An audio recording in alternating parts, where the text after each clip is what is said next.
Hi, Sansan. Thank you so much for joining me on the podcast today. How are you? I'm fabulous. Thank you. How are you? I'm doing great. I'm so happy that you're here. And I always love to start with this question because it kind of like unmasks us as we hit a very vulnerable place. Of course, you have such an extensive resume, you've done a lot in your life, but when you take all of that out of the equation and you kind of strip it all away, at your core, who are you without all the titles? That's a great question. At the core, I am quite the tenacious, bold. I'm kind of, it's harder for me to do. Um, it's harder for me. I actually am working on finding more pleasure in the smaller things. I love big impact. I love feeling like I'm making an impact on somebody's life, whether it be one person next to me or whether it be many people. Um, a word I really chose for this year is synchronicity. And that's because I am going through and really wanting to tap into this magic layer that we have in life where things seem like they just happen and these are just coincidences, but it has a lot to do with work and with being very connected to your consciousness and to really the one consciousness that there is that we all embody. I agree. I'm kind of aligned with that. I believe in manifestation, but a huge part of that equation is hard work and being bold and putting yourself in the room and Yeah, owning. And I think it's hard as women, we feel like we don't deserve the seat at the table, and we so absolutely true. do, you It's so know? true and it's so sad. And yeah, that is one thing that I really want to embody and I really work on embodying and I really want to pass along. Whether it be, my nephew I got together with the other day, about helping people realize that you are not the story in your mind. Your mind's going to tell you a lot of things. Don't believe everything your mind tells you.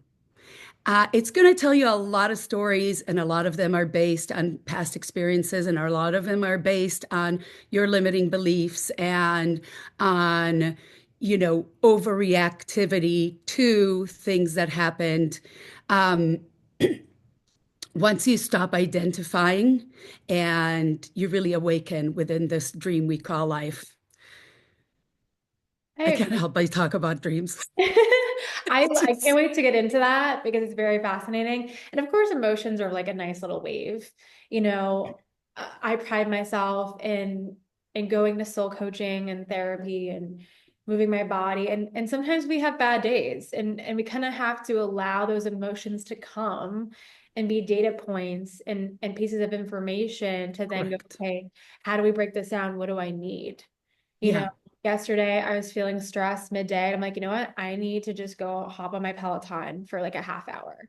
I knew yeah, that's what my body needed. And then after I felt so much better. Of course, some days are harder than others, but just being in tune with your body, mind, body, soul, it really has helped me. Not perfect at it, but it's a practice that I prioritize because the minute I think I don't have time to hop on the Peloton is when I really need it. this is me back in the day saying, who's got time to do a half-hour meditation every morning? The minute I started meditating daily, time opened up. Mhm. My focus is sharper. I'm more tuned into my creativity. And obviously, this is very combined with me with dream work. But exactly what you said, being in tune with what is really going on with you inside body, mind, spirit.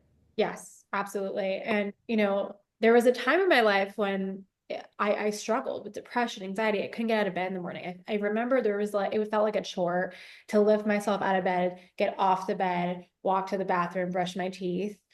And that was insane because I grew up as a competitive dancer. I used to wake up at 5 Mm, a.m., go private training, go to ballet at 8 a.m. And I went from that one extreme to the next after I survived a rape. But I'm very open about it because talking about these tough challenges helps destigmatize and have the conversation about agreed. mental health. And I always like to say, I'm no longer in the victim consciousness anymore. I'm in Yeah. my life, mind, body, soul. We're always healing, but I'm not in that place anymore. I'm really You're grateful. not inhabiting that space anymore. I love Yeah, that. yeah. Oh, And so fantastic. I created Fortify Wellness because there was like this gap. Like, where do you go? Where do you go when you've been, when you go through trauma? Like why is it so hard to find a therapist? Why is it so hard to Yeah. find additional resources? As an artist, I was connected to movement. Yeah. I really love to move my body. That's how I just process information. So Fortify is HIPAA compliant, 360 approach to wellness, therapy, coaching, fitness, and meditation on one subscription platform. And I know that most people hopefully can't relate. I hope they can't relate to my trauma. And I know you've had some transitions from being, film and TV production, which is a completely different world. I'm very familiar with it. And now you have this amazing Wakefully app platform for dreams. I'm assuming adversity has come your way, going from one world to the other world. Your previous world really needs this app, by the way. And I'm Yeah. curious on a personal level, what adversities came your way to go, okay, like I need to make a change here. I need to create this platform. Well, I went from one very male-centric environment, film and TV, to another very male-centric environment, technology. So there are similarities there. There are also similarities in terms of story. Um, Talking about adversity, there was one very big turning point for me. So picture early pandemic. The world is in chaos. We are all plunged into anxiety and fear of the unknown. Everything is confusing. New York City, if you were here, you would know New York City was trauma central. It was the only thing that was existing outside your door was sirens. And they would start closing in on you. It would be once an hour, then once every 40 minutes, every 30, every 20, eventually one every 5 minutes, every few minutes. It was just everyone piercing through your ears and piercing really through your heart. Um, I was one of those typical early pandemic relationship implosion. I mean, it was a complete implosion. I was living with somebody for 5 years. I was basically kicked out of the place I called home for 5 years. Pretty much, hey, go find another place. How do I even find another place? I mean, at the time, we weren't going on Subway. We weren't touching doorknobs that other people touch. I mean, how am I going to go look for an apartment? It was quite distressing. I was bootstrapping my company. I didn't know where the next dollar is going to come from. Maybe I had, a couple months to survive on. I Not the right time to start finding another job. I was full time bootstrapping my company. Um, and one night I had a dream, which is really, I usually say everybody else has an origin story. I have an origin dream. And in the dream, I found myself standing at the edge of a cliff with two other versions of me.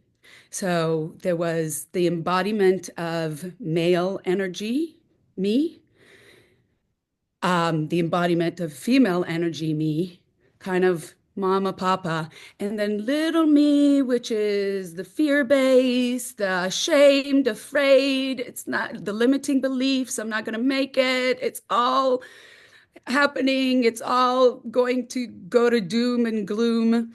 And it wasn't a big heroic decision, but we were going somewhere and nothing else was going to come to an edge of a cliff, trains, planes, automobiles.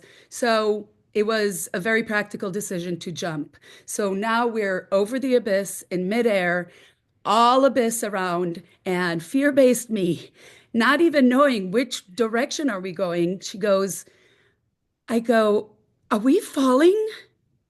And higher wisdom me, mama, papa me, my higher wisdom self answered, no, we're flying.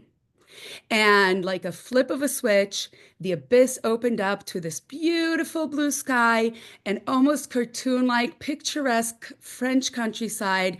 And here we were, all three of us, all three of me, calmly flying, floating towards our destination. This dream flipped a switch. I was a first time founder, non technical founder, female founder, pre product, immigrant founder during pandemic. Um, 2 days after this dream, I closed my pre-seed investors. And this is what I wanted to do with Wakefully. This was everything why Wakefully was created. Wakefully was created to help you actually harness your night dreams to manifest your life dreams. It's not just, I like to say, it's not your mother's dream dictionary. We have a full suite of dream therapy, clinically validated dream therapy and mindfulness techniques that help you not only uncover what are these narratives, but actually actively reshape limiting subconscious narratives. Actively reshape those stories, realizing that you are not the story that happened to you. You are not the story that your mind is telling you, that you are unworthy because the man that made you depend on him financially decided to yank the rug from under your feet in the middle of a global pandemic. Um, that that that the thought, oh, I am devalued because this man no longer loves me or wanted to get rid of me, or is a story. And as long as I recognize that, I'm not saying the thoughts are not going to come. That's normal. And you can't try and resist. Trying to resist those stories and those thoughts is only going to strengthen them. But if you accept it for what it is a thought. It's a story. And you don't have to believe it. You can choose not to believe it. You can choose to say, okay, I see the story is little me thinks I'm falling. This is it. My life is falling apart. Or I can choose to find another voice in me that says, if you choose to fly, and if you decide you're flying, and if you believe in it, then you're going to fly. Wow, there's a lot to unpack there. Thank you for sharing that. That's really beautiful. I mean, what Thank you're you. essentially saying is your inner child was going, no, I can't do this, Sansan. And your present me was going, yes, I can, I got you. And I can't tell you how often I can relate to that so hard in a different way because it's so often, because I come from an entertainment background. And so Yeah. when I present, hey, I have this app, they're like, oh, cute. You were, in the entertainment business. That's really cute. Oh, yeah. You don't have an MBA. And my inner child Yes. goes, what if I can't do this? Like, what if I'm Yeah. not good enough? All the time. And I actually work on that with my soul coach. I work Hmm. on telling my younger self and have a physical representation of my younger self, which Hmm. I have a picture when I was younger, 3 years old, I didn't have hair in my head. So I would put leopard pants on my head. I love So it. there is a bunch of like little versions, like so many photos of me with like leopard pants in my head. And I remember looking in the mirror thinking like, yes, this looks like hair. Adorable. So when I am ever doubting You flick myself, it around. yeah, no, actually, like I was just like, let's go. I love it. It reminds me of myself. Right? It's so funny. And so whenever I'm mean to myself, I'm like, you're being mean to her, that little Yeah. girl that needs you. And so it's so beautiful that you were able to harness that and accept that dream and put it into action. I don't remember all of my dreams. What do you think that connection is between conscious versus subconscious dreams? Why do some of us maybe not remember our dreams, or why do we not dig deeper into our dreams? Um, wow, that is a loaded question. I Um, know.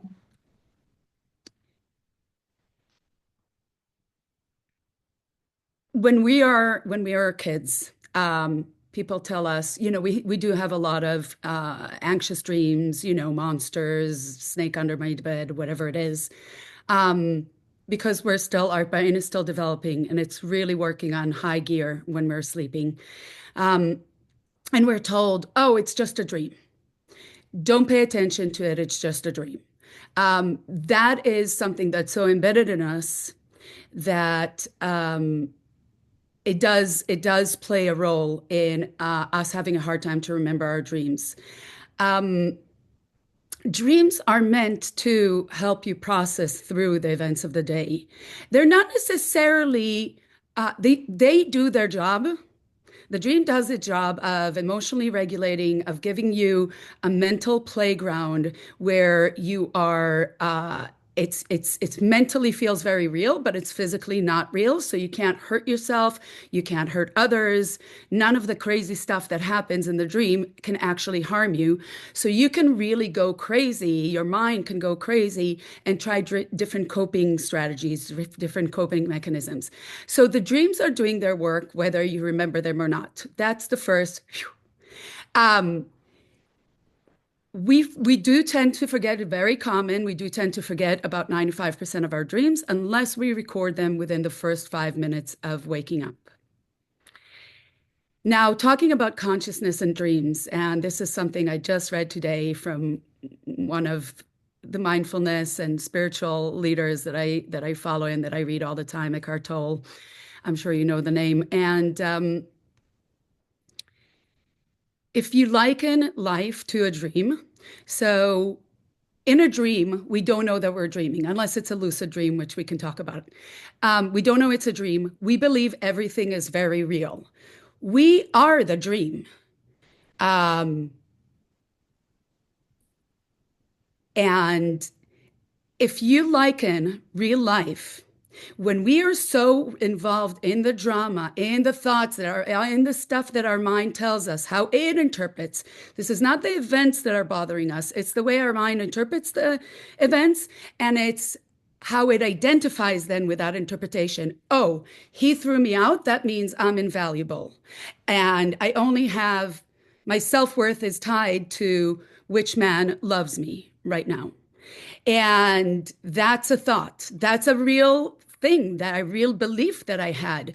To identify with it is to not be aware that this is a belief. The minute you become aware of it, the minute you become aware of it, and a fun and easy way is to become aware of the narrative of your dreams, you realize that you can become aware of the narrative of your waking thoughts.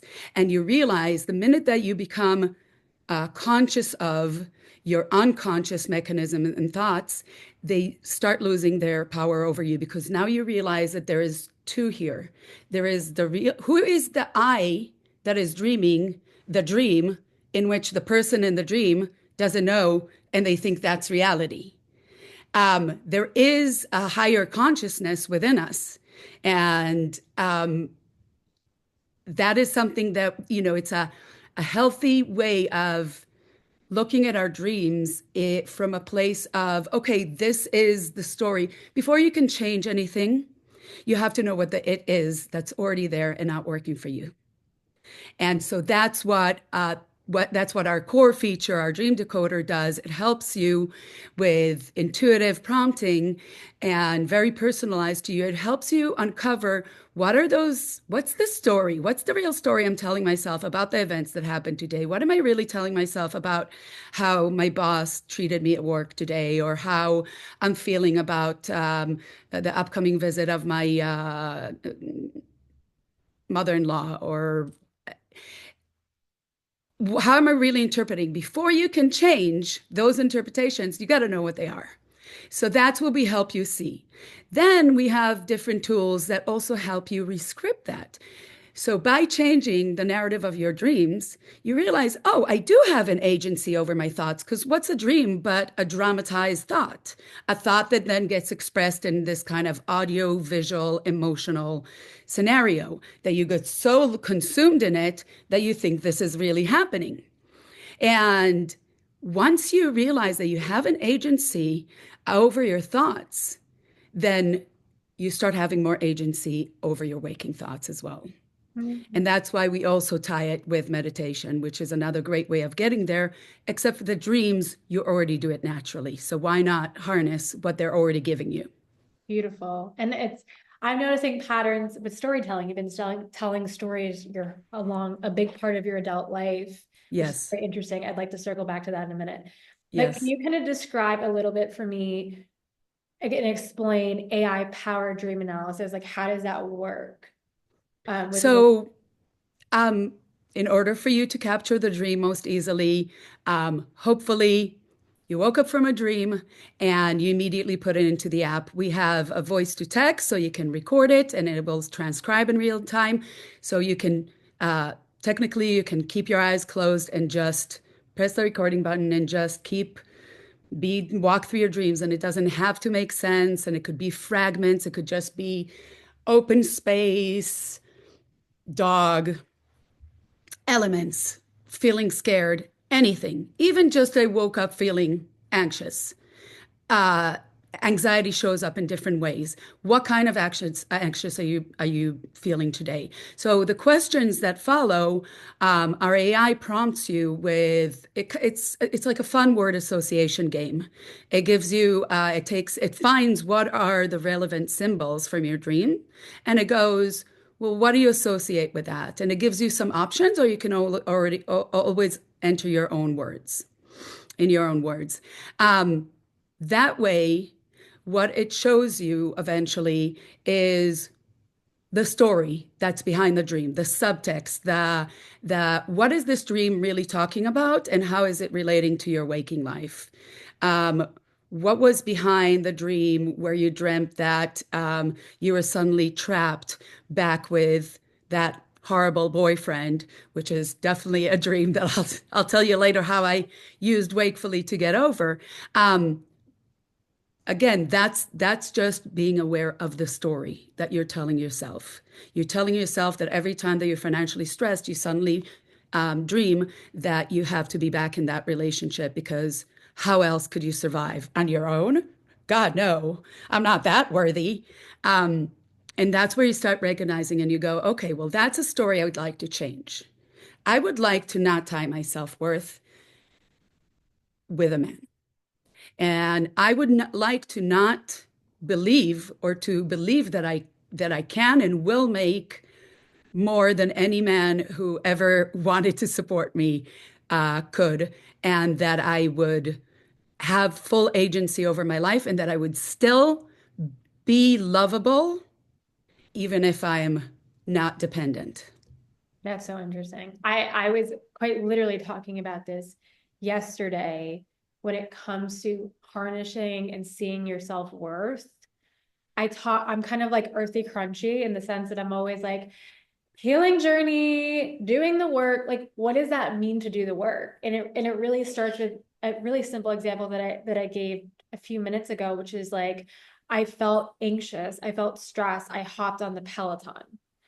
Yeah. And what I actually did was is I You tagged move that energy out of your right, body. right. I'm like, I gotta move, you know? And so I'm tagging the emotions in my head. So that's the mind. I'm going, I have to move my body, right? That's physical body. And then the soul is like, what is my why? Like, why do I do this work? Digging deeper into my why, harnessing my Yeah. why. And what you're talking about is like, this is a thought, but I can kind of detach myself from the thought because the thought doesn't own me. And I have The thought doesn't need control, to own you. right? And so that gives you a lot of empowerment. Now, that's hard for a lot of people to do. It takes a lot of work for people to do. And I've noticed a lot of patterns in different circles that I'm in where people say a lot. I went into finance, I was unhappy. I went into Yeah. consulting, I was depressed. I hated it. That sucked. Then I started my company. And what I notice is like people are looking externally. They're comparing themselves on social media. This person's doing this, I'm doing that. And they're forgetting, and I'm not perfect at this. I'm not going to say that I'm amazing at this. I work really hard at it though. And going like beyond all this, inner child's talking to me saying, you're not good enough, you're not good enough. And I've done a lot of work to go, yes, I am. I don't Mhm. need other people's validation to go, you're pretty enough, you're smart enough, you're this enough. It doesn't matter. as long as I got me, like I know that I'm okay. Some days are harder than others. Like I'm sure like with you too, like some days are harder than others. What's fascinating to me though is your history with telling stories. And Yeah. you use the word story and script, I've noticed a couple of times, and that's fascinating to me. So I'd like to know a little bit about your background in storytelling and media and how that shaped your approach to Wakefully. And the reason why I ask this question is because I think, creative people, they come up with really creative ways to problem solve and make solutions for things. I think that they think three-dimensionally. I think it's like our superhero power. So I'd love to harness some of that. How has your background influenced the way that you are building this business? Well, I think story is something that I am immersed in from for as long as I remember myself. Being the youngest of three, that meant that on the good side, I was a little bit left alone, and I kind of was evolved to be more the explorer, the adventurer, the pushing the envelope, the seeker. Um, but to entertain myself, if, two older sisters were gone doing older sister stuff, I had to develop a very vivid imagination. And I would just create stories. I would create shows and I would, perform and I would make my sister perform with me in front of the family, which she hated. So at a very early age, in high school, I went to an art high school. I come from Israel and I went to an art high school in my hometown and I majored in theater. And I, studied the history of theater, but I also did Shakespeare in Hebrew and the Greeks in Hebrew, which is a whole nother ball game. My mother, by the way, was a dancer and choreographer. So dancers are very close to my heart. And movement is something that I very much connect to. And I also use it as part of my work. I need to move the energy through. Um, but back to the story about the story. I traveled the world, arrived in New York, went to school here. At one point, started screenwriting. It was a time where I was losing my mom, and I just couldn't go to auditions. I couldn't face people. I couldn't. Grief does something where it sticks you to your body so much that it's hard for you to step out and now, and bring yourself into a role. I didn't feel like I could get away from the grief. And so I started writing, and I wrote my first screenplay, which, by the way, is called Dream in American. So the subject of dreams have been a big obsession of mine, and that's dreams as in goals, but also dreams as in night dreams. And I've always had my dreams have always inspired me. And at one point, I even studied Jungian dream psychoanalysis. So um, back to the screenplay, very inspired by my dreams, but inspired also by, the dreams of immigrants coming to, in a post 9/11 New York. And that was the place where I started evolving into the business side of things. And I started producing. And that brought me to of ultimately selling a show to Comedy Central. I co-produced with Bill Burr and Kevin Hart. And then I had this other obsession of mine, and we were writing a screenplay. And I wanted the hero of the movie, which was obviously based on me, to have something that she's pursuing that is going to, become very big. And I thought, well, if we're basing on her on me, what else am I very passionate about? I didn't want her to be in the showbiz at all because that's a little cliche. And I thought, well, dreams. So at first I thought a dream blog. I mean, this is 2013. I didn't barely even knew what a blog was. And as I was writing the screenplay, I started dreaming about, and it was also the time where even people like me who didn't know anything about technology or AI or anything, there was that collective consciousness that told us, well, everything, there's an app for that, right? Now we say everything, there's an AI for that. Um, And so something in me brought those dreams that showed me that when it started from the character, it was dreams about the character. And oh, she ends up developing an app about dream analysis. And lo and behold, there was early Apple TV Plus was casting for a show they called Planet of the Apps. It was kind of The Voice meets Shark Tank for apps. And I submitted a 1 minute pitch video. I know how to pitch. I've been on both sides of the camera and in in pitch rooms, and I raised over 7 figures as a producer. And I kept getting called back, and every time they wanted more and more information, and they wanted more of a structure of a pitch and longer pitches. And the final one was 10 minutes, and I literally went to the Kinko's and printed a big mock-up of an iPhone and uh, velcroed the buttons onto it as I'm talking about what the different functionalities and features are, and did the whole thing in my striped pajamas. And was this close to making the show, except that then they were about to start filming and they said, well, you need to be in beta.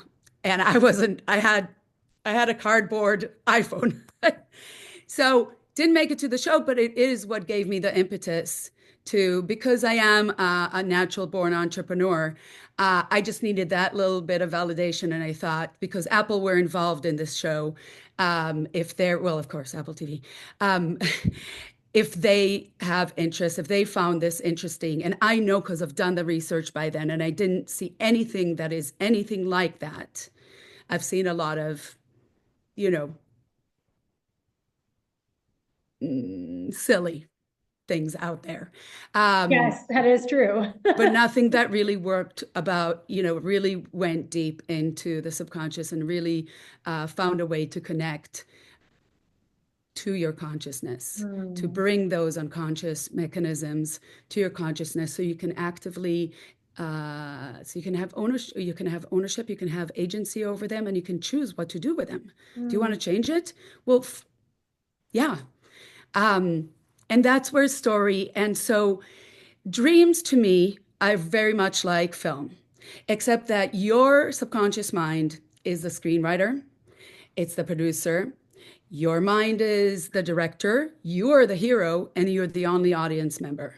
In a way, those are the most important stories we'll ever tell. And we tell stories all the time. This is how we communicate. This is the only way we know how to communicate or understand the world. This happened to me, and then I felt like that. Hey, I was there, and where were you? And that's how we communicate, is all story.